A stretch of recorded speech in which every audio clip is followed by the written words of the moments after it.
இந்த வருடத்துடைய முதல் வீடியோ இந்த வீடியோவா தான் இருக்கணும் அப்படின்னு ரொம்பவே பார்த்து செலக்ட் பண்ணி ரெடி பண்ண வீடியோ தான் இது. இந்த வீடியோவை பார்த்து முடிக்கும் பொழுது அது ஏன் அப்படிங்கிறது உங்களுக்கு நல்லாவே புரிய வரும்.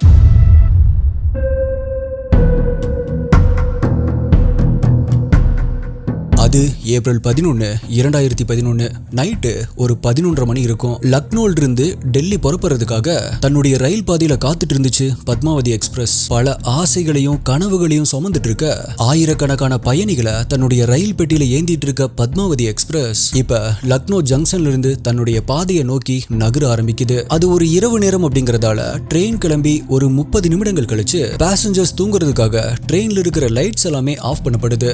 எப்பவுமே ட்ரெயின்ல இருக்கிற பேசஞ்சர்ஸ் உடைய சலசலப்பு, குழந்தைகளுடைய அழுகுரல் அப்படின்னு எதுவுமே இல்லாம வெறுமனே ட்ரெயின் அதோடைய ட்ராக்ல ஓடுற சத்தம் மட்டும் தான் அப்ப கேட்டுட்டு இருந்துச்சு. இப்படி ரொம்பவே அமைதியாகவும் நிம்மதியாகவும் போயிட்டு இருக்கிற அந்த ட்ரெயின்ல ஒரே ஒரு பொண்ணுக்கு மட்டும் அந்த இரவு ஒரு நைட் மேரா இருக்க போகுது அப்படின்னு சொன்னா உங்களால நம்ப முடியுமா? இன்னும் தெளிவா சொல்லணும் அப்படின்னா இதை வெறும் நைட் மேர் அப்படின்னு சொல்லி நம்மளால கடந்து போக முடியாது. அந்த இடத்துல அப்படி ஒரு சூழ்நிலையில செத்து போயிருந்தா கூட மேல் அப்படின்னு ஃபீல் பண்ண வைக்கிற அளவுக்கு வார்த்தையால சொல்லவே முடியாத அளவுக்கான வேதனையை தான் அந்த இளம்பெண் அன்னைக்கு இரவு அனுபவிச்சாங்க.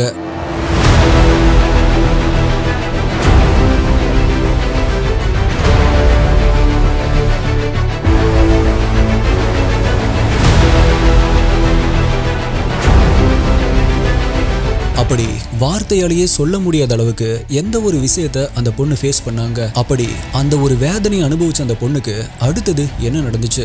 யாரு அந்த பொண்ணு? நிச்சயமா இந்த கேஸ் பார்த்துட்டு இருக்க உங்களுடைய மனசுல இது ஒரு இறுக்கத்தை ஏற்படுத்தும். அதே சமயம் இந்த வீடியோவை பார்த்து முடிக்கிறப்ப இந்த கேஸ்ல நடந்த சம்பவங்களை ஆழ்ந்து கவனிச்சிருந்தீங்க அப்படின்னா இந்த வீடியோவை பார்த்துட்டு இருக்கிற எஸ்டி இன்வெஸ்டிகேட்டர்ஸ் நீங்க எல்லாருமே ஒரு லேசர் லைட்டுடைய தன்மை கொண்டவங்களா மாற ஆரம்பிச்சிருவீங்க. அது ஏன் ப்ரோ லேசர் லைட்னு கேட்டீங்க அப்படின்னா அதற்கான பதில் இந்த வீடியோவுடைய எண்ட்ல உங்களுக்கு கிடைக்கும். நீங்க பார்த்துட்டு இருக்கிறது சரவணன் டிகோட்ஸ். நான் உங்கள் சரவணன். வாங்க இன்னைக்கு வீடியோக்குள்ள போலாம்.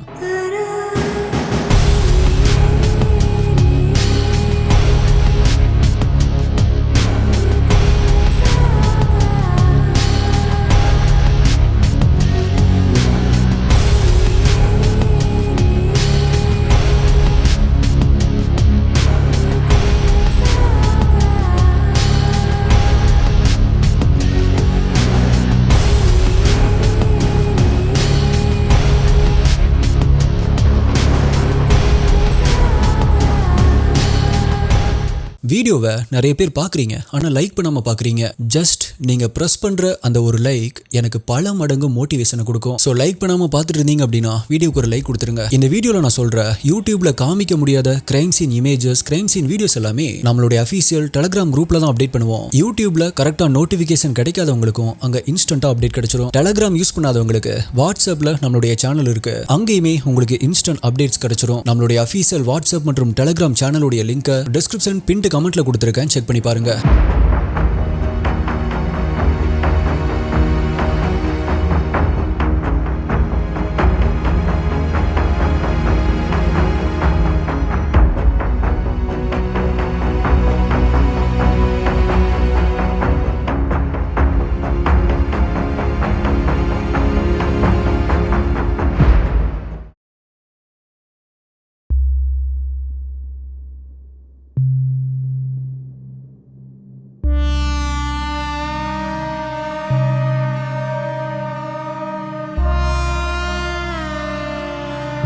லக்னோல இருந்து டெல்லி அடைகிறதுக்காக லக்னோ ஜங்ஷன்ல இருந்து புறப்படுது பத்மாவதி எக்ஸ்பிரஸ். அப்படி அந்த ட்ரெயின் கிளம்பி ஒரு அரை மணி நேரத்துல பேசஞ்சர்ஸ் எல்லாருமே தூங்குறதுக்காக லைட்ஸ் எல்லாமே ஆஃப் பண்ணப்படுது. அந்த ட்ரெயின்ல பயணம் பண்ணிட்டு இருக்கிற ஆயிரக்கணக்கான பேசஞ்சர்ஸ்ல ஒரு பேசஞ்சர் தான் 22 வயதான அருணிமா அப்படிங்கிற ஒரு இளம் பெண். அப்படி அவங்க இருந்த கம்பார்ட்மெண்ட்ல அவங்களோட சேர்த்து கிட்டத்தட்ட 50 பேருக்கும் மேல இருந்தாங்க. பட் அவங்கள நிறைய பேர் ஒரு ஃபேமிலியாவும் குரூப் ஆஃப் ஃப்ரெண்ட்ஸாவும் இருந்தாங்க. ஆனா அருணிமா அப்படின்னு சொல்லப்படுற இந்த பொண்ணு மட்டும்தான் அவங்களுக்கு மத்தியில ஒரு சிங்கிள் பேசஞ்சர். அதாவது இவங்க மட்டும்தான் தனியா வந்திருக்காங்க. இவங்க கூட வேற யாரையுமே கூட்டிட்டு வராத ஒரே நபர்.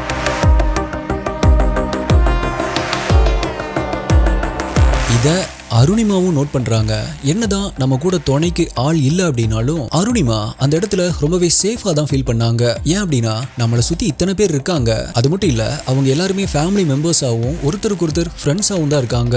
இப்படி இருக்கிற நேரத்துல எந்த ஒரு பொண்ணா இருந்தாலுமே சேஃபா தான் ஃபீல் பண்ணுவாங்க. இது வரைக்கும் கேட்டுட்டு இருக்கிற உங்க எல்லாத்துக்குமே இதே தான் தோணும். ஆனா இன்னும் கொஞ்ச நேரத்துல இந்தியால ஒரு பெண் கழுத்து நிறைய நகை போட்டு நைட் டைம்ல ஆள் நடமாட்டமே இல்லாத ஒரு இடத்துக்கு போனாதான் ஒரு பொண்ணுக்கு ஆபத்து வரணும் அப்படிங்கிறது இல்ல. தனக்கு சுத்தி தனக்கு இருக்கிற மாதிரியே அம்மாவோ அப்பாவோ இல்ல ஃப்ரெண்டு மாதிரியான நபர்கள் இருக்காங்க அப்படின்னு ஒரு பெருமூச்சு விடுறதுக்குள்ளேயே அந்த பெண்ணுக்கு ஆபத்து வர்றதுக்கான சான்சஸ் ரொம்பவே அதிகம் அப்படிங்கிறது உங்களுக்கு புரியும். சோ தனக்கு இன்னும் அடுத்த சில நிமிடங்கள்ல என்ன நடக்க போகுது அப்படின்னு தெரியாம நிம்மதியா அந்த ட்ரெயின்ல தன்னுடைய பெர்த்ல தூங்க ஆரம்பிக்கிறாங்க அருணிமா.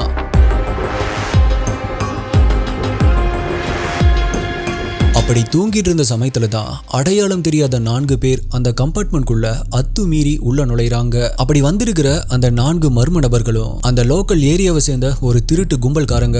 வந்த அந்த 4 பேருமே அங்க தூங்கிட்டு இருந்த பேசஞ்சர்ஸ் கிட்ட மிரட்டி திருட்டுல ஈடுபட ஆரம்பிச்சாங்க.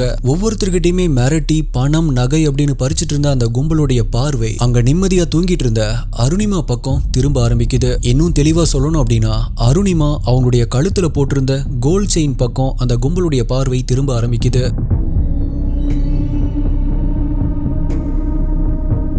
அப்படி தூங்கிட்டு இருந்த அருணிமா கிட்ட வந்த அந்த 4 பேருமே அவங்கள அடிச்சு எழுப்பி அவங்க போட்டிருந்த அந்த தங்க செயினை கலட்டி தரும்படி மிரட்ட ஆரம்பிக்கிறாங்க. அப்ப தூக்கத்துல இருந்து கண்முழிச்ச அருணிமாக்கு ஆரம்பத்துல பயமும் பதற்றமும் கூடவே குழப்பமும் ஏற்பட்டுச்சு. யார் இவங்க, எதுக்கு நம்மளை இப்படி மிரட்டுறாங்க அப்படின்னு பல கேள்விகள் வந்தாலும் அந்த 4 பேரும் தன்னுடைய கோல்ட் செயினை கலட்ட சொல்லி மிரட்டும் போது மேபி இவங்க இந்த ட்ரெயின்ல அத்துமீறி வந்த திருட்டு கும்பலா இருக்கும் அப்படின்னு நினைக்க ஆரம்பிக்கிறாங்க. அந்த 4 பேருடைய மிரட்டலால என்னதான் ஆரம்பத்துல பயந்தாலுமே போக போக அவங்களை எதிர்த்து சண்டை போட ஆரம்பிச்சாங்க அருணிமா.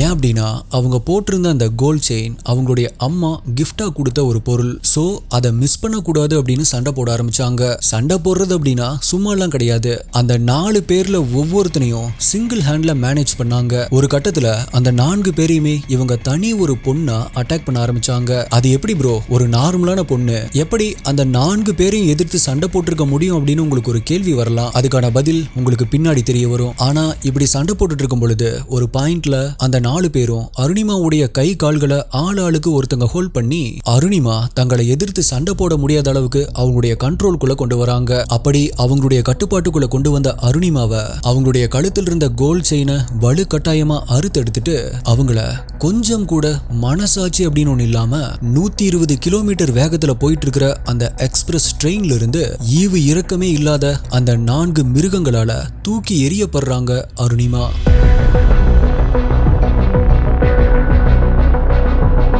என்ன ப்ரோ, அந்த கம்பார்ட்மெண்ட்ல அருணிமாவோட சேர்த்து மொத்தம் 50 பேருக்கும் மேல இருந்தாங்க அப்படின்னு சொன்னீங்க. அந்த 50 பேரால இந்த 4 பேரை சமாளிச்சிருக்க முடியாதா அப்படின்னு கேட்டீங்கன்னா எஸ், கண்டிப்பா முடிஞ்சிருக்கும். அவ்வளவு ஏன், ஒரு 2-3 பேர் சும்மா வந்து மிரட்டி இருந்தா கூட அவனுக்கு தெரிச்சு ஓடி இருப்பானுங்க. பட் அப்படியெல்லாம் நம்மளுடைய மக்கள் பண்ணிட்டாதான் இந்தியால பல கிரைம்ஸ் குறைஞ்சிருமே. இந்தியாவும் சிங்கப்பூர் மாதிரி ரொம்பவே சேஃபான ஒரு நாடா மாறிடுமே. பட்ட பகல்ல மக்கள் அங்கேயும் இங்கேயும் அலமோதிட்டு இருக்கிற ரயில்வே ஸ்டேஷன்ல ஒரு பொண்ணுடைய கழுத்து அறுக்கப்பட்டு கொலை செய்யப்படுறதும், தெரு வீதியில தன்னுடைய மனைவியுடைய தலையை அறுத்து ரொம்பவே பந்தாவா நடந்து வர்றதும், ஒரு 16 வயசு பொண்ண மக்கள் குவிஞ்சிருக்கிற ஒரு பஜார்ல எல்லாருக்குமே முன்னாடி ரொம்பவே கொடூரமான முறையில கத்தியால குத்தி கொலை செய்யறதும் இங்க நம்மளுடைய நாட்டுல தான் ரொம்பவே சர்வ சாதாரணமான ஒரு நிகழ்வாச்சு. அப்படி இருக்கும்போது ஒரு பொண்ண அவ்வளவு வேகமா போயிட்டு இருக்கிற ட்ரெயின்ல இருந்து தூக்கி வீசுறதையெல்லாம் யாரு கேட்க போறாங்க அப்படிங்கிற தைரியத்துல தான் இவனுங்க இந்த ஒரு வேலையவே பார்த்திருக்கானுங்க.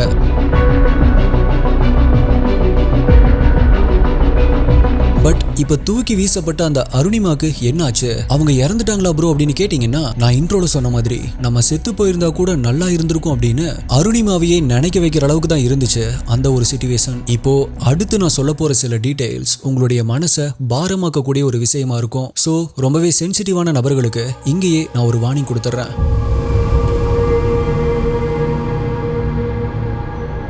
நான் சொன்ன மாதிரி 120 கிலோமீட்டர் வேகத்துல போயிட்டு இருந்த அந்த ட்ரெயின்ல இருந்து தூக்கி வீசப்படுறாங்க அருணிமா. அப்படி அவ்வளவு வேகமா போயிட்டு இருக்கிற ட்ரெயின்ல இருந்து சும்மா கீழே விழுந்தாவோ அல்லது தூக்கி வீசப்பட்டாலோ அந்த நபர் கீழே போய் விழுகிற ஃபோர்ஸ் அப்படிங்கறதே ரொம்பவே பயங்கரமா இருக்கும். அப்படி ஒரு ஃபோர்ஸ்ல அந்த நபருடைய பாடி கண்ட்ரோல் இல்லாம பறந்து போய் இது மேலேயாவது இடிச்சு கண்ணா பின்னான்னு எலும்பு எல்லாமே முறிஞ்சிரும். அவ்வளவு ஏன் உயிர் போறதுக்கான சான்ஸ் 100% உறுதி. ஆனா நான் இப்ப சொன்ன எதுவுமே அருணிமாக்கு நடக்கல. which means நான் என்ன சொல்ல வர்றேன் அப்படின்னா அருணிமா அந்த ட்ரெயின்ல இருந்து வெறுமனே தூக்கி வீசப்பட்டு பறந்து போயெல்லாம் விழுகல. அவங்க 120 கிலோமீட்டர் வேகத்துல போயிட்டு இருக்கிற அந்த ட்ரெயின்ல இருந்து தூக்கி வீசப்பட்ட அதே சேம் டைம்ல பக்கத்து ட்ராக்ல, அதாவது பத்மாவதி எக்ஸ்பிரஸ்க்கு ஆப்போசிட் டிரெக்ஷன்ல இன்னொரு ட்ரெயின் வர ஆரம்பிக்குது. 120 கிலோமீட்டர் ஸ்பீட்ல இருந்து தூக்கி வீசப்பட்ட அருணிமா ஏர்ல பறந்துட்டு இருக்கிற அதே நேரத்துல எக்ஸாக்டா அதே 120 கிலோமீட்டர் ஸ்பீட்ல ஆப்போசிட்ல வந்துட்டு இருந்த இன்னொரு ட்ரெயினுடைய முன்பக்கம் இடிச்சு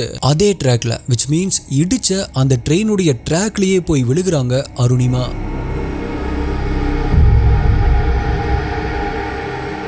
கொஞ்சம் யோசிச்சு பாருங்க, 120 கிலோமீட்டர் ஸ்பீட்ல ஒரு ட்ரெயின் வந்து நம்மளை இடிக்கிறது அப்படிங்கிறது எவ்வளவு திகில் தரக்கூடிய ஒரு விஷயமா இருக்கும் அப்படின்னு. பிளஸ் அதிலிருந்து நம்ம உயிர் தப்பிச்சா கூட அதுல ஏற்படுற விளைவுகள் நம்மள காலத்துக்குமே எந்திரிச்சு நடமாட முடியாத அளவுக்கு மாத்திரும். அந்த மாதிரியான ஒரு சிச்சுவேஷன்ல தான் இப்ப ட்ரெயினுக்கு அடியில ட்ராக்ல விழுந்து கிடக்குறாங்க அருணிமா.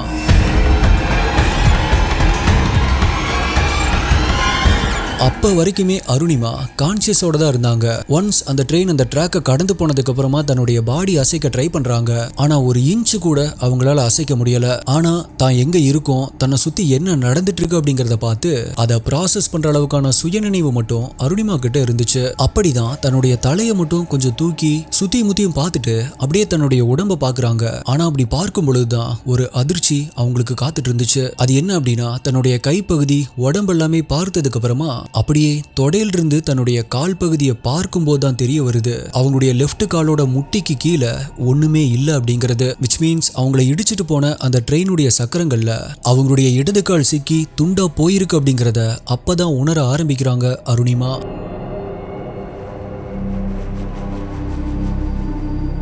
இப்ப நான் உங்களுக்கு சொன்ன அங்க நடந்த இந்த நிகழ்வு எல்லாமே ஒரு சில நொடிகள்ல நடந்து முடிஞ்சது. ஒரு 5 நிமிஷத்துக்கு முன்னாடி ட்ரெயின்ல நிம்மதியா தூங்கிட்டு இருந்த அருணிமா கிட்ட இன்னும் 5 நிமிஷத்துல நீங்க இப்படி ஒரு நிலைமையில இருக்க போறீங்க அப்படின்னு சொன்னா அவங்க அதை காதுல கூட போட்டிருக்க மாட்டாங்க. ஆனா இப்ப தன்னுடைய கால் துண்டான நிலைமையில் இருக்க அருணிமாவுடைய மன நிலைமைய கொஞ்சம் நினைச்சு பாருங்க. தன்னுடைய நெஞ்சில பரிதவிப்போட தன்னுடைய காலை தேட ஆரம்பிக்கிறாங்க. தேடுறது அப்படின்னா எந்திரிச்சு போயெல்லாம் தேடல, அவங்க இருந்த அதே இடத்துல இருந்து தான் தேடினாங்க. ஏன்னா நான் முன்னாடியே சொன்ன மாதிரி அவங்களுடைய தலை மற்றும் அவங்களுடைய கண்களை தவிர்த்து அவங்களால எந்த ஒரு உடல் பாகத்தையுமே அசைக்க கூட முடியல. வெறுமனே தன்னுடைய தலையை தூக்கி தூக்கி தேடின சமயத்துல தான் அவங்களுடைய துண்டான இடது காலை கண்டுபிடிக்கிறாங்க. பிறந்ததுல இருந்து தான் கூடவே இருந்து தன்னை முன்னாடி நகர்த்தி போக வச்ச அந்த கால் இப்ப தனியா கிடக்கிறத பார்க்கும்போது தாங்க முடியாத ஒரு வேதனையும் துன்பத்தையும் அனுபவிச்சாங்க அருணிமா.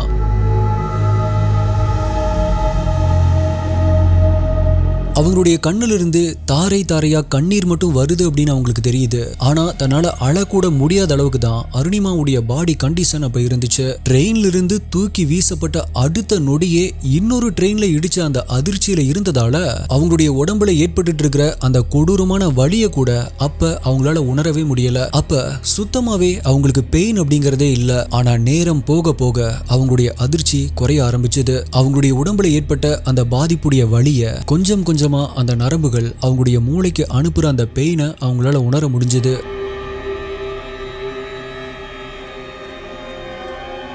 இன்னும் தெளிவா சொல்லணும் அப்படின்னா ட்ரெயின் இடிச்சதுனால அவங்களுடைய முதுகு தண்டுல ஏற்பட்ட சில போன் பிராக்சர்ஸ், அவங்களுடைய வலது கால் இருக்கிற மூட்டு டோட்டலா உடைஞ்சு போனது, அண்ட் ரொம்பவே முக்கியமா அவங்களுடைய இடது கால் அப்படியே துண்டா போனது, இந்த வலிகள் எல்லாத்தையும் அப்பதான் உணர ஆரம்பிக்கிறாங்க. அந்த இடத்துல அப்படிப்பட்ட ஒரு சூழ்நிலையில அந்த வலிய நம்ம பர்சனலா ஃபீல் பண்ணா மட்டுமே தான் அந்த ஒரு பெயின் எவ்வளவு ரணம் நிறைஞ்ச ஒரு பெயின் அப்படிங்கறத நம்மளால உணர முடியும். அது வரைக்கும் நம்ம என்னதான் ட்ரை பண்ணாலும் அந்த மாதிரியான ஒரு வலிய நம்மளால கற்பனை கூட பண்ணி பார்க்க முடியாது.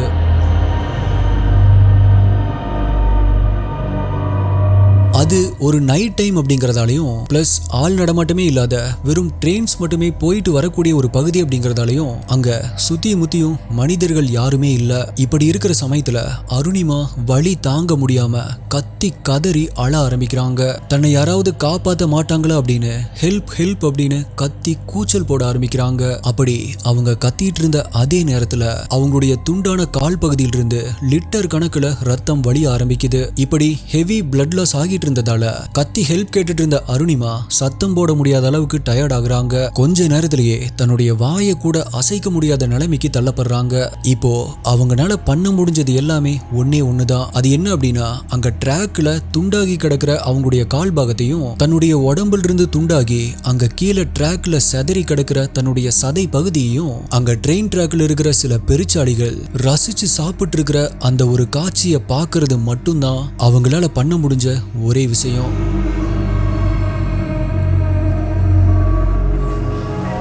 இந்த இடத்துல இந்த கேஸுக்கு ரொம்பவே ஸ்ட்ராங் கனெக்ஷன் இருக்கக்கூடிய ஒரு விஷயத்த சொல்லியே ஆகணும். உங்களுக்கு ஒரு விஷயம் உண்மையாவே தேவைப்படுது, அதுக்காக நீங்க முழுமையா ஏங்குறீங்க அப்படின்னா கண்டிப்பா அது உங்களுக்கு கிடைச்சே தீரும் அப்படிங்கிறது இந்த பிரபஞ்ச நியதி. இதுல எந்த ஒரு மாற்றமுமே கிடையாது. அதுக்கு முதல்ல உங்களுக்கு என்ன வேணும் அப்படிங்கறத நீங்க உணருங்க, அத அடைஞ்சே ஆகணும் அப்படின்னு கேளுங்க.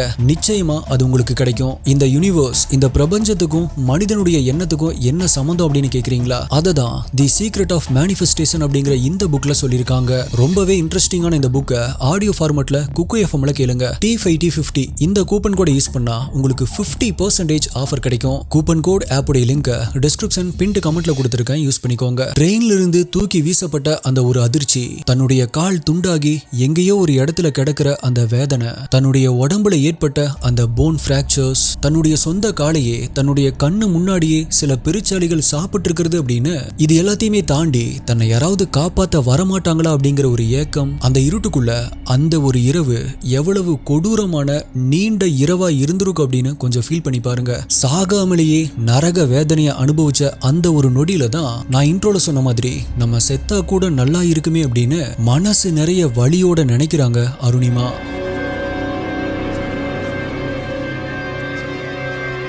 அப்படிப்பட்ட ஒரு இரவு எத்தனை மணி நேரங்கள் கடந்து போச்சு அப்படிங்கிறது அருணிமாக்கு தெரியல. அவங்கள பொறுத்த வரைக்கும் ஒவ்வொரு நொடியுமே ஒரு நாள் மாதிரி இருந்துச்சு. அதுக்கு இடையில அப்படி அவங்க விழுந்து கிடக்கிற அந்த ட்ராக்ல கிட்டத்தட்ட 40-50 ட்ரெயின்ஸ் அவங்கள கடந்து போயிட்டும் வந்துட்டும் இருந்திருக்கு. அவங்க இருந்த அதே ட்ராக்ல ட்ரெயின் கடந்து போயிருக்கு அப்படின்னா அருணிமா எப்படி இனிமே உயிரோட இருக்காங்க அப்படிங்கிற ஒரு டவுட் உங்களுக்கு வரும். பொதுவாவே அந்த ட்ரெயினுக்கும் ட்ராக்குக்கும் இருக்கிற ஒரே ஒரு கான்டாக்ட் அந்த ட்ரெயினுடைய வீல்ஸ் மட்டும்தான். அதை தாண்டி அந்த ட்ரெயினுக்கும் ட்ராக்குக்கும் இடையில ஒரு ஆளே படுக்கிற அளவுக்கான கேப் இருக்கும். அந்த மாதிரியான ஒரு இடத்துல தான் தன்னுடைய உடம்பை அசைக்க முடியாத நிலைமையில நம்ம உயிரோட தான் இருக்க போறோமா இல்ல இந்த ட்ராக்லயே கேட்பார் இல்லாம சாக போறோமா அப்படிங்கிற நிலைமையில தான் இருந்தாங்க அருணிமா.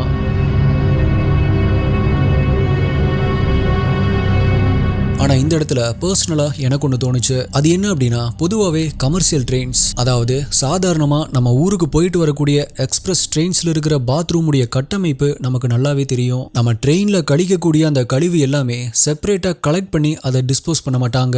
சாதாரணமா அந்த கழிவுகள் ட்ரெயின் போயிட்டு இருக்கிற அந்த ட்ரெயினுடைய ட்ராக்ல தான் டெபாசிட் ஆகும். அப்படி பார்க்கும் பொழுது அந்த ட்ராக்ல செயலிழந்து கிடக்கிற அருணிமா மேல கிட்டத்தட்ட 40-50 ட்ரெயின்ஸ் கிராஸ் ஆகி போயிருக்கு அப்படின்னா அந்த கழிவுகள் அருணிமா மேல பட்டிருக்காது அப்படிங்கறத நம்மளால உறுதியா சொல்ல முடியாது. அப்ப அது எவ்வளவு கொடூரமான ஒரு விஷயம் அப்படிங்கறத நினைச்சு பாருங்க.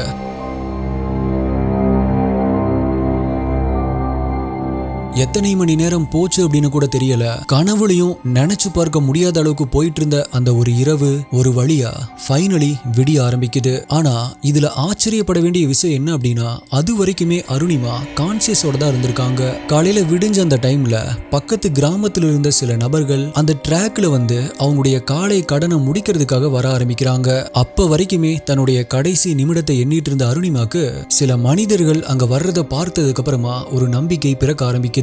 கண்டிப்பா நம்ம காப்பாற்றப்பட்டுருவோம் அப்படின்னு நெகிழ்ச்சி அடைகிறாங்க அருணிமா.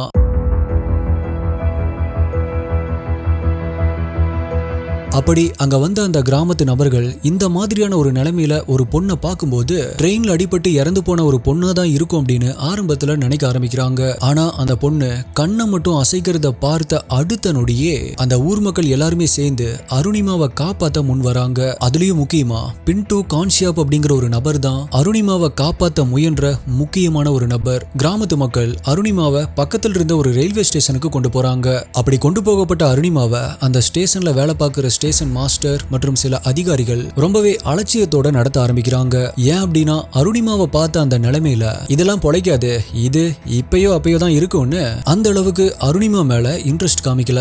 இப்படி பல மணி நேரங்கள் அந்த ஸ்டேஷனுடைய பிளாட்ஃபார்ம்லயே தான் உயிருக்கு போராடிட்டு இருந்திருக்காங்க அருணிமா. ஆனா பின்டுவோ அந்த அதிகாரிகளோட வாக்குவாதத்தில் ஈடுபட்டு அருணிமாவை அந்த ஏரியால இருக்கிற டிஸ்ட்ரிக்ட் ஹாஸ்பிட்டல்ல கொண்டு போய் அட்மிட் பண்றாங்க. பல மணி நேர போராட்டத்தை கடந்து கடைசியில இந்த வழியிலிருந்து விடிவு வரப்போகுது அப்படின்னு நம்பின அருணிமாக்கு அந்த ஹாஸ்பிட்டல்ல இன்னொரு அதிர்ச்சி காத்துட்டு இருந்துச்சு.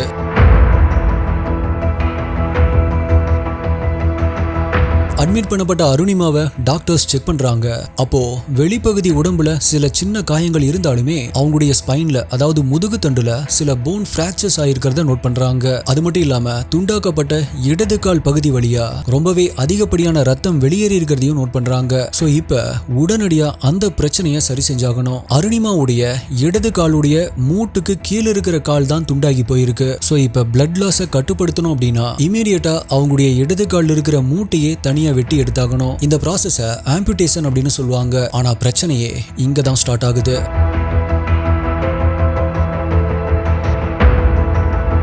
இந்த ப்ரொசீஜரை ஸ்டார்ட் பண்ண பேஷண்ட்டுக்கு வழி தெரியாம இருக்க அனஸ்தீசியா போடணும். ஆனா அந்த ஹாஸ்பிட்டல்ல அனஸ்தீசியாவுடைய ஸ்டாக் தீந்து போயிருச்சு அப்படின்னு அந்த டாக்டர் சொல்றாரு. சரி ஓகே, இந்த ஹாஸ்பிட்டல் இல்ல அப்படின்னா அருணிமாவை வேற ஒரு ஹாஸ்பிட்டலுக்கு ஷிஃப்ட் பண்ணலாமே அப்படின்னு உங்களுக்கு தோணலாம். ஆனா அந்த ஏரியாவை சுத்தி 16 கிலோமீட்டருக்கு வேற எந்த ஒரு ஹாஸ்பிட்டலுமே இல்ல. அதையும் தாண்டி அருணிமாவை வேற ஒரு ஹாஸ்பிட்டலுக்கு கொண்டு போய் ட்ரீட்மெண்ட் பண்ணணும் அப்படின்னு நினைச்சா அவங்களுடைய உயிருக்கே ஆபத்தா முடியும். கொஞ்சம் கூட லேட் பண்ணக்கூடாது. இப்ப அருணிமா டாக்டர்ஸ் கிட்ட என்ன சொல்றாங்க அப்படின்னா, அனஸ்தீசியா இல்ல அப்படின்னா என்ன ப்ரொசீஜர் ஸ்டார்ட் பண்ணுமோ அதை உடனடியா ஸ்டார்ட் பண்ணுங்க. நான் இந்த ஒரு ராத்திரி முழுக்க பார்க்காத வழியவா இப்ப பார்க்க போறேன். எனக்கு நடந்த இவ்ளோ விஷயத்தையும் என்னால இவ்ளோ நேரம் தாங்கிக்க முடிஞ்சிருக்கும் போது கண்டிப்பா இதையுமே என்னால தாக்கு பிடிக்க முடியும் அப்படின்னு அந்த அளவுக்கு ஒரு தைரியத்தோடையும் மன வலிமையோடையும் டாக்டர்ஸ் கிட்ட ஸ்டார்ட் பண்ண சொல்றாங்க. எந்த அளவுக்கு அருணிமா அந்த இரவு வலியும் வேதனையும் அனுபவிச்சிருந்தா இப்போ தனக்கு அனஸ்தீசியா இல்லைன்னா கூட பரவாயில்ல, உடனடியா ஆபரேஷனை பண்ணுங்க அப்படின்னு அருணிமா சொல்லியிருப்பாங்க அப்படிங்கறத கொஞ்சம் நினைச்சு பாருங்க. அப்படி அருணிமா சொன்னபடியே அவங்களுடைய அனுமதியோட அனஸ்தீசியா செலுத்தப்படாமலேயே ஆம்புடேஷன் நடத்தப்படுது. கடுமையான பிளட் லாஸ் ஆனதால போதுமான ரத்தமும் அவங்களுக்கு செலுத்தப்படுது. ஒரு வழியா எல்லாமே நல்லா முடிஞ்சதுக்கு அப்புறமா கொஞ்ச நேரம் கழிச்சு அருணிமா நல்லபடியா கான்சியஸ்க்கு வராங்க. அப்படி வந்தவங்க ஒரு விஷயத்தை நோட் பண்றாங்க. அது என்ன அப்படின்னா, அருணிமாக்கு ஆம்புடேஷன் பண்ணப்பட்டுச்சு இல்லையா, அதுல சில உபரி சதை பாகத்தை எல்லாம் தெருவில் இருக்கிற சில ஸ்ட்ரீட் டாக்ஸுக்கு உணவா போடுற காட்சியை பாக்குறாங்க அருணிமா.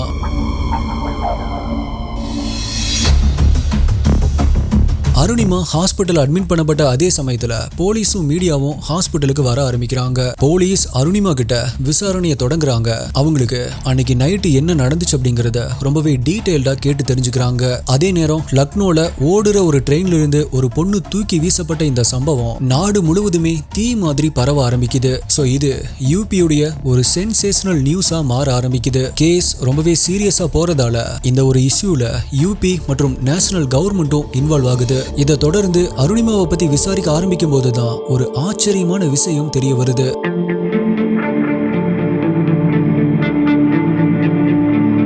1989 லக்னோல உத்தரப்பிரதேசல பிறந்த அருணிமா தன்னுடைய 3வது வயசுலேயே தன்னுடைய அப்பாவை இழக்கிறாங்க. அருணிமாவுடைய அப்பாவுடைய இறப்புக்கு அப்புறமா தன்னுடைய தாய் மாமாவான ஓம் பிரகாஷ் அந்த குடும்பத்தையே வழிநடத்த ஆரம்பிச்சிருக்காரு. சின்ன வயசுல இருந்தே அருணிமாக்கு ஸ்போர்ட்ஸ் மேல ரொம்பவே இன்ட்ரெஸ்டா இருந்திருக்கு. அதோடைய விளைவா ஸ்கூல் படிச்சுட்டு இருக்கும் பொழுதே வாலிபால்ல தன்னுடைய திறமைகளை வெளிப்படுத்த ஆரம்பிச்சிருக்காங்க. ஒரு கட்டத்துல படிப்பையும் தாண்டி வாலிபால் மேல ரொம்பவே ஈடுபாடு காட்ட ஆரம்பிக்கிறாங்க. அந்த நிலைமையில கடுமையான விடாமுயற்சி முயற்சியால அருணிமா வாலிபால்ல நேஷனல் லெவல் சாம்பியனா உருவாகுறாங்க. எஸ், அருணிமா ஒரு நேஷனல் லெவல் வாலிபால் சாம்பியன். இது தெரிஞ்சதுக்கு அப்புறமா தான் இந்த இஷ்யூ இன்னுமே பரபரப்பா மாற ஆரம்பிக்குது. கேஸுடைய ஸ்டார்டிங்ல அது எப்படி ஒரு பொண்ணு இத்தனை பேரை தனியா சமாளிக்க முடிஞ்சது அப்படின்னு தோணுச்சு இல்லையா? அதுக்கான காரணம் இதுதான். அவங்களுக்கு இருந்த அந்த அத்லெட்டிக் பிசிக் தான்.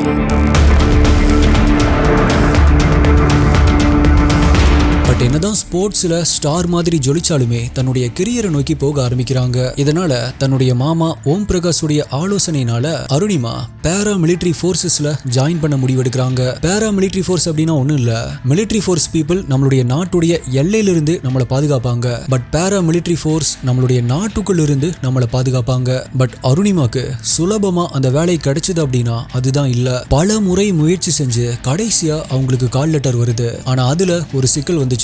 இவங்களுடைய பர்த் டேட் அதுல மாறி இருந்துச்சு. இத்தனை வருடங்கள் முயற்சி பண்ணி இதனால தன்னை ரிஜெக்ட் பண்ணிடக்கூடாது அப்படின்னு அதை சரி செய்ய தான் ஏப்ரல் 11, 2011 அன்னைக்கு லக்னோல இருந்து டெல்லிக்கு ட்ரெயின்ல கிளம்பி இருக்காங்க அருணிமா. அந்த ஒரு ஜேர்னி தான் அவங்களுடைய வாழ்க்கையவே புரட்டி போடும் அப்படிங்கிறது அப்ப அவங்களுக்கு தெரிஞ்சிருக்காது. ஆனா அதை விட கொடுமையான ஒரு விஷயம் இனிதான் அவங்களுக்கு நடக்க போகுது.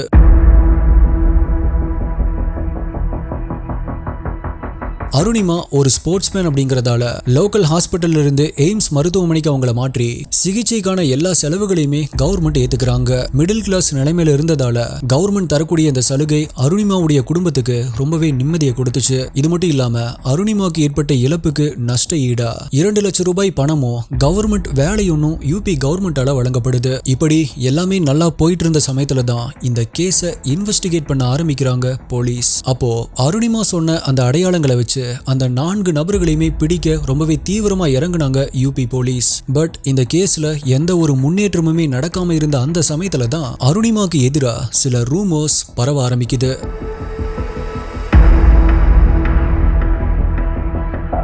அது என்ன அப்படின்னா, கவர்மெண்ட் கொடுக்கிற அந்த நஷ்ட ஈடு பணத்துக்கு ஆசைப்பட்டு தான் அருணிமா இந்த மாதிரியான ஒரு விஷயத்த ஸ்டேஜ் பண்ணிருக்காங்க அப்படின்னு சில பேர் பேச ஆரம்பிச்சாங்க. அந்த மாதிரி தான் அருணிமா ட்ரெயின்ல டிக்கெட் எடுக்காம போயிருப்பாங்க.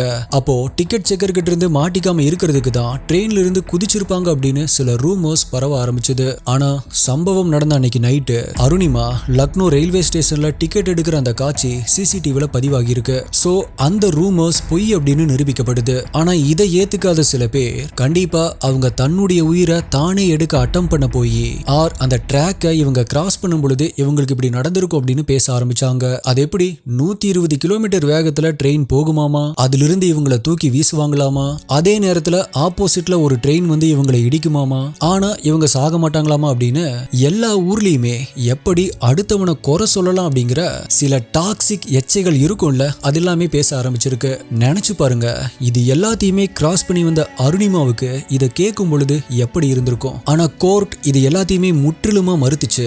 அது மட்டும் இல்லாம இது மாதிரியான சில பொய்யான வதந்தி அருணிமா மேல சுமத்தப்பட்டதால அவங்களுடைய பெயரை டிஃபேம் பண்ண காரணத்துக்காக நஷ்ட ஈடா 5 லட்சம் ரூபாய் வழங்கப்பட்டுச்சு.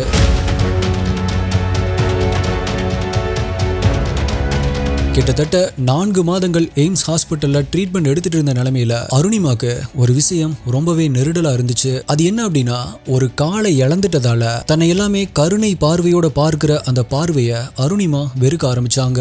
அத அவங்களால ஏத்துக்கவே முடியல. காலத்துக்கும் தான் ஒருத்தங்களுடைய தயவுல இருந்துடவே கூடாது அப்படிங்கிற வெறி அவங்களுக்குள்ள வர ஆரம்பிச்சது. துண்டான தன்னுடைய காலை பார்க்கும்போது கண்டிப்பா இது நம்மளுடைய பலவீனமா மட்டும் மாறவே கூடாது அப்படின்னு தனக்குள்ளேயே ஒரு சபதம் போட்டுக்கிறாங்க அருணிமா. ஒரு 22 வயசு பொண்ணுக்கு தன்னுடைய கால் இல்லாம போறது அப்படிங்கிறது சின்ன விஷயம் கிடையாது. இருந்தாலுமே தன்னை பார்த்து தன்னுடைய இயலாமைய விமர்சிச்சுட்டு இருக்கிறவங்களுக்கு அருணிமா தான் யாரு அப்படிங்கறத ப்ரூவ் பண்ணி காமிக்கணும் அப்படிங்கிற வைராகியம் அவங்களுக்குள்ள பிறக்க ஆரம்பிக்குது. அத செயல்லையும் செஞ்சு காமிக்கணும் அப்படின்னு முடிவு பண்றாங்க.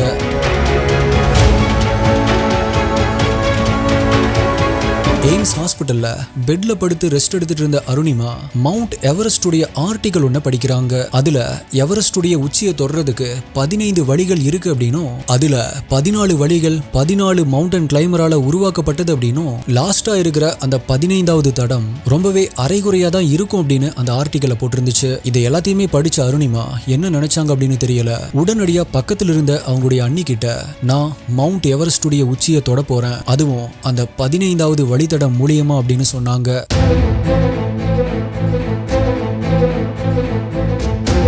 அதை கேட்ட அவங்களுடைய அண்ணியோ உன்னால முடியும் அப்படின்னா கண்டிப்பா அதை சாதிக்கலாம் அப்படின்னு அதை மோட்டிவேட் பண்றாங்க. அது மட்டும் இல்லாம சில ஆர்டிகல்ஸ் மற்றும் நியூஸ் லெட்டர்ஸை படிச்சதுக்கு அப்புறமா தான் தெரிய வருது, பிசிக்கலி சேலஞ்சட் அதாவது உடல் ஊனமுற்ற நபர்கள் யாருமே இதுவரைக்குமே இந்தியால மவுண்ட் எவரெஸ்டுடைய உச்சியை தொடல அப்படிங்கிறது தெரிய வருது. இந்த ஒரு இன்ஃபர்மேஷனே அருணிமாவுடைய அந்த லட்சிய தீக்கு விறகுகளா மாற ஆரம்பிக்குது. சோ இதுக்காக 18 மாதங்கள் கடுமையா ட்ரைனிங் எடுக்க ஆரம்பிக்கிறாங்க.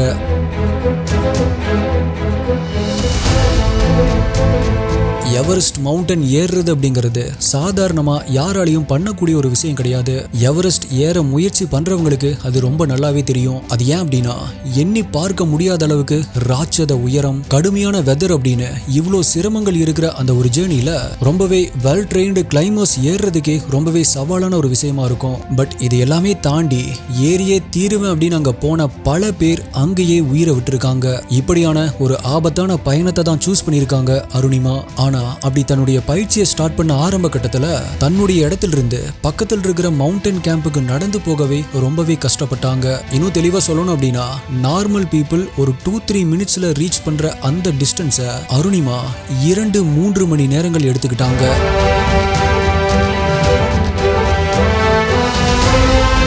இவ்வளோ மோசமான ஒரு நிலைமையில இருந்தாலுமே தன்னுடைய விடா முயற்சியால ஏப்ரல் 1, 2013 மவுண்ட் எவரெஸ்டுடைய உச்சியை தொடறதுக்கு தன்னுடைய பயணத்தை ஆரம்பிச்ச அருணிமா கிட்டத்தட்ட 52 நாட்கள் மாறி மாறி வரக்கூடிய பிரிடிக்ட் பண்ணவே முடியாத அந்த வெதர் கண்டிஷன்லயும் பள்ளமும் மேடும் நிறைந்த அந்த பாதையை கடந்து மே 21, 2013 வெற்றிகரமா மவுண்ட் எவரெஸ்டுடைய உச்சியை தொட்ட தி ஃபர்ஸ்ட் ஆம்பியூட்டி உமன் அப்படிங்கிற பட்டத்துக்கும் புகழுக்கும் ஆளாகிறாங்க doctor Arunima. Yes, you heard it right. இந்த மாதிரியான ஒரு வீர தீர செயலை பாராட்டி மிஸ் அருணிமா அவங்களுக்கு மரியாதைக்குரிய டாக்டர் பட்டம் வழங்கப்படுது.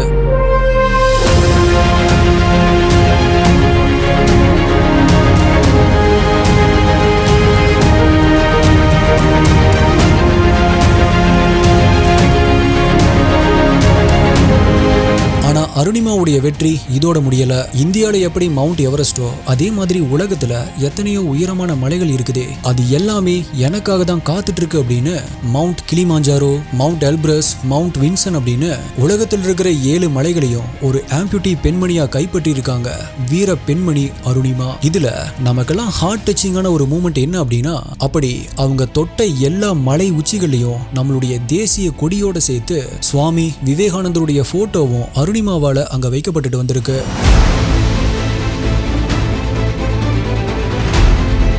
நான் இந்த வீடியோவுடைய இன்ட்ரோல சொன்ன மாதிரி இந்த வீடியோவை பார்த்து முடிக்கிற நேரத்துல இந்த கேஸை நல்லா புரிஞ்சுட்டு இருந்தீங்க அப்படின்னா நீங்க ஒரு லேசர் லைட் தன்மையை கொண்டவங்களா மாறிடுவீங்க அப்படின்னு சொன்ன ஞாபகம் இருக்கா? அது எதுக்குன்னு தெரியுமா? ஒரே ஒரு இரவுல சாதாரண ஒரு ஹெட் கான்ஸ்டபிள் போஸ்டுக்கு நியமிக்கப்பட்ட ஒரு பொண்ணை ஒரு சாதனையாளரா மாத்தின அந்த ஒரு மொமெண்ட் தான் தன்னுடைய இழப்பு எக்காரணத்தை கொண்டும் தன்னுடைய வீக்னஸா மாறிடவே கூடாது அப்படின்னு அந்த இடத்துல அவங்க டிசைட் பண்ண அந்த ஒரு சாய்ஸ், அந்த ஒரு சாய்ஸை ஒரு லேசர் லைட் மாதிரி சுத்தி எத்தனை தடைகள் இருந்தாலும் ஸ்கேட்டர் ஆகாம, அதாவது சிதறாம துல்லியமா தன்னுடைய இலக்கை அடைஞ்சிருக்காங்க அருணிமா. பட் எந்த அளவுக்கு தன்னுடைய இலக்குல வீரியமா இருந்திருந்தா தன்னுடைய காலை இழந்து அடுத்த 2 வருஷத்துல மவுண்ட் எவரெஸ்ட தொட்டிருப்பாங்க. சோ இந்த விஷயத்தை தான் நீங்க உணர்ந்தீங்க அப்படின்னா கண்டிப்பா நீங்களும் ஒரு லேசர் லைட் தன்மை கொண்டவங்களா மாறிடுவீங்க அப்படின்னு நான் சொன்னேன். இதுல இருந்து ஒரு விஷயம் மட்டும் நமக்கு புரிஞ்சிருக்கும், ஒரு பிரச்சனையோ அல்லது ஒரு இழப்போ அது நம்மளுடைய ஆசைக்கும் கனவுக்கும் தடை இல்ல.